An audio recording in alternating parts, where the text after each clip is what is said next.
What's up guys, I'm Wesley representing the rise of classic bodybuilding here at VintageGenetics. Today it's time for a classic inspired back and bicep workout. All our workouts are based off of classic and basic training styles because these have produced the best physiques in the world in my opinion. We are starting off with a high row machine. I alternate starting with either this or lat pull down. Both work the lats really well, but the row targets the lower back a little more also. Anyway, the next exercise, as you can see, is the famous lat pull down. You cannot exclude this one from your back workouts. Very good for lat wideness, getting that V taper, and as long as you stretch at the top and feel that burn in your lats, you are good.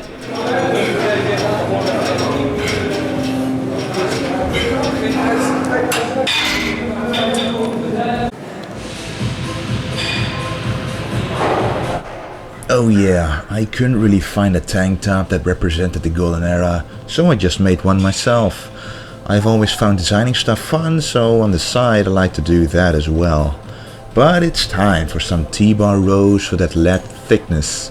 I believe you should put this exercise pretty early into your workout because it's pretty taxing on your back, especially if you do them like this.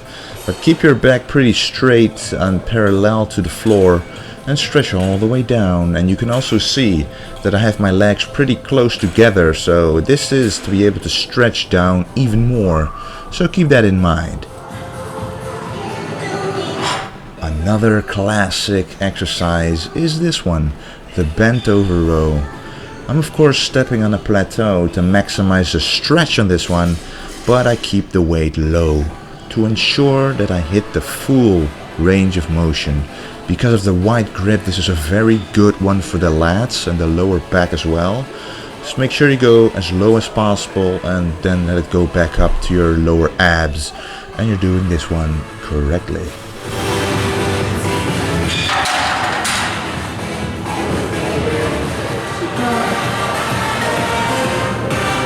Okay, this is an interesting one. I felt like having some more lat involvement in this workout, so I chose the pull up for this. The most important thing here is the stretch, and as you can see, I go down as far as I can possibly go, but I also go up high to contract the back muscles.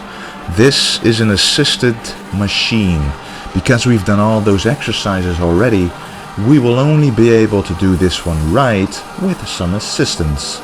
So don't mess up your form just to go heavy.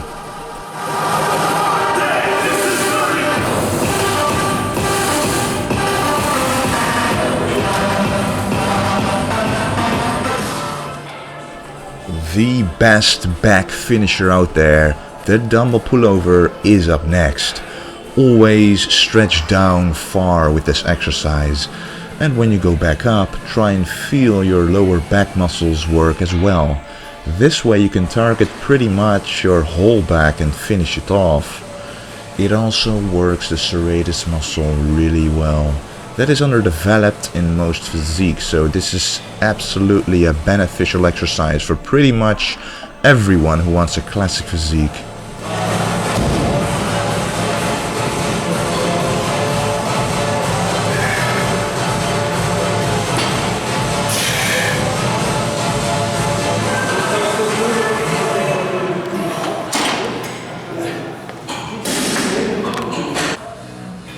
Now that we finished off back, I like to add rear delts into the mix.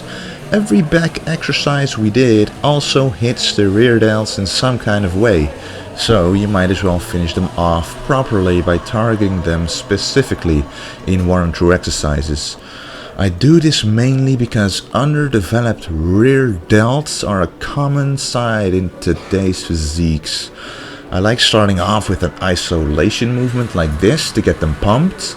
A lot of reps are required in my opinion in order to really put some volume on the rear delts.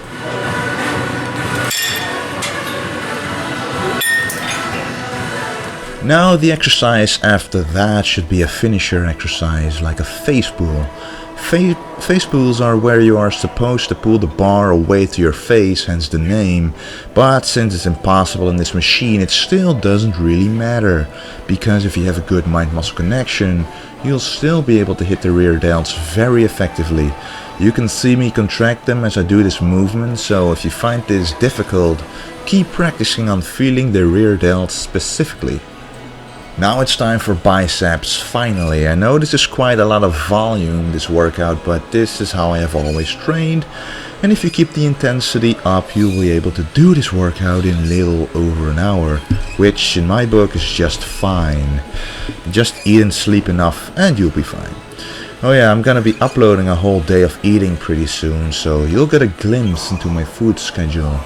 Anyway, I like to start off biceps with something basic like a barbell curl as this one, and I wanted to get the biceps pumped fast, so I finished off this exercise with 21s, as you can see, which means 7 reps at the bottom, 7 reps at the top, and 7 reps of the whole range of motion.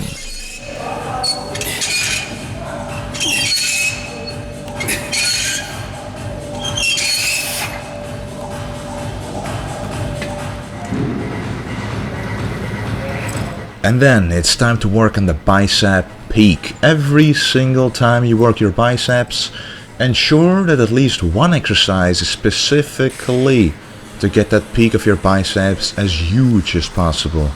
I mean, to me that's what biceps are about. You don't need them to be absolutely massive, because with a peak on them, they will look much bigger than they actually are. So this exercise is a close grip one, which means you put emphasis on the outer head of the bicep, which when it grows to be larger than the inner head, it'll create the peak. This is a similar exercise, but this time you can really focus on the bicep split. If you look closely, you can see it, the separation between the outer and the inner bicep head.